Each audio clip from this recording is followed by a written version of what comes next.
Welcome friends.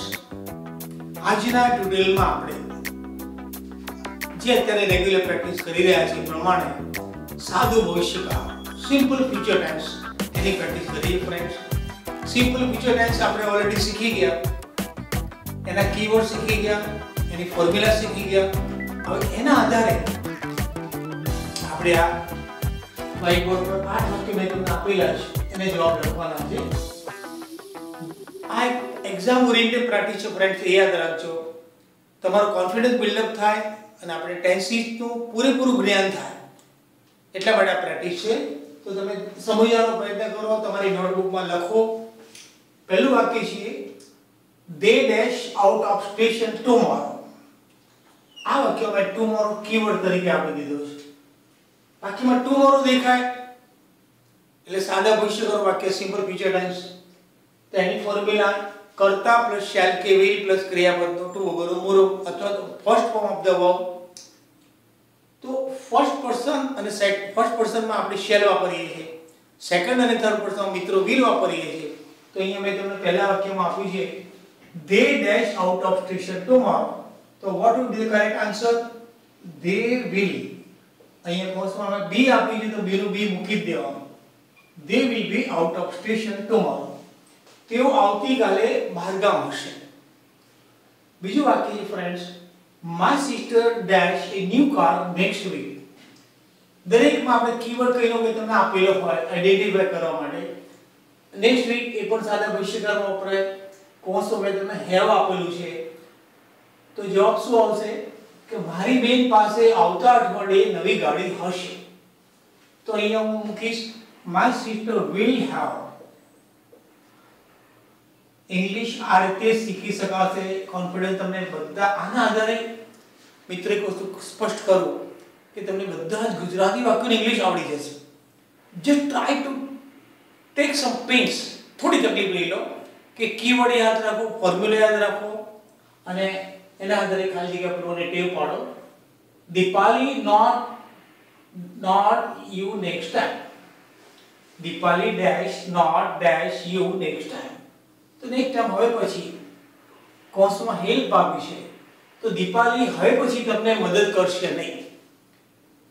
તો negative sentence છે એટલે આપણે will તો મૂકી દેવું પડશે. દીપાલી છે ત્રીજો પુરુષ એટલા માટે Dipali will not help you next time.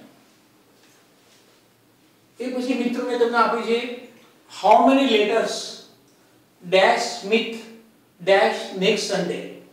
So this keyword denotes simple future tense and this is the sentence beginning with a question word. तो આપણી જોડે ફોર્મ્યુલા તૈયાર છે મિત્રો. question word plus will plus કર્તા plus first form of the verb. તો જવાબ શું આવશે? how many letters will Smith write next Sunday? Smith આવતા રવિવારે કેટલા પત્રો લખશે. એ પછી વાક્ય મેં આપ્યું છે dash your sister dash this picture tomorrow. This is also simple future tense. This is simple interrogative sentence. So we have to begin the sentence with will. Will your sister draw this picture tomorrow? તમારી બેન આ ચિત્ર આવતીકાલે દોરશે. અને જવાબ હાકી નામ આવે એટલે એને આપણે સિમ્પલ ઇન્ટ્રોગેટિવ શીખવાડેલું તમને. એ પછીનું વાક્ય મેં તમને આપ્યું friend how dash Rohit dash Mount Abu next week. તો next week this word also denotes simple future tense. તો આ પ્રશ્ન શબ્દ વાળું વાક્ય ફ્રેન્ડ. તો આપણી જોડે ફોર્મ્યુલા આપણે ઘરનું કશું યાદ નથી કરવાનું કે મને ના આવડે એ દિમાગમાંથી તમે કાઢી નાખો. English is the easiest subject provided you are ready to apply your mind, provided you are ready to learn by heart the tips which I am giving to you. So how will Rohit go? Rohit આવતા અઠવાડિયે mount Abu કેવી રીતે જશે? how નો અર્થ વાક્યમાં કેવી રીતે થાય? what dash yours dash tomorrow. યશ આવતીકાલે શું કરશે? What will Yash do tomorrow? એ પછી મેં તમને વાક્ય આપ્યું ફ્રેન્ડ્સ, અંશ dash a new cell phone next Thursday. તો અંશ પાસે આવતા ગુરુવારે નવો સેલ ફોન હશે. તો આપણે જવાબ શું લખીશું મિત્રો? અંશ will have, will મૂકી દેવાનું અને એની વિડે બેઝ ફોર્મ અથવા first form of the verb without to by infinitive આપણે એને કહીએ. તો અંશ will have a new cell phone next Thursday.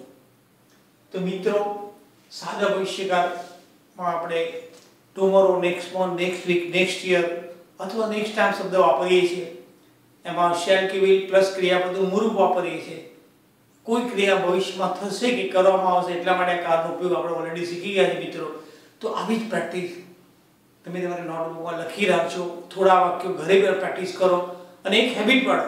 હું દરેક વાક્યનું તમને ગુજરાતી કેમ કહું છું કે ગુજરાતી સાંભળો, આઈડેન્ટિફાઈ કરો ટાઈમ્સ, પછી નક્કી કરો કે આ વાક્ય હકાર છે, નકાર છે, સાદુ પ્રશ્ન છે કે પ્રશ્ન શબ્દવાળો.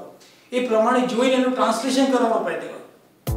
જો આ પ્રેક્ટિસ તમે કરશો friend, I am sure the moment will come when you will be the master blaster of grammar. But before that you have to do some work. So મિત્રો, આ ટ્યુટોરિયલ તમને કેવું લાગ્યું? Did you enjoy this tutorial?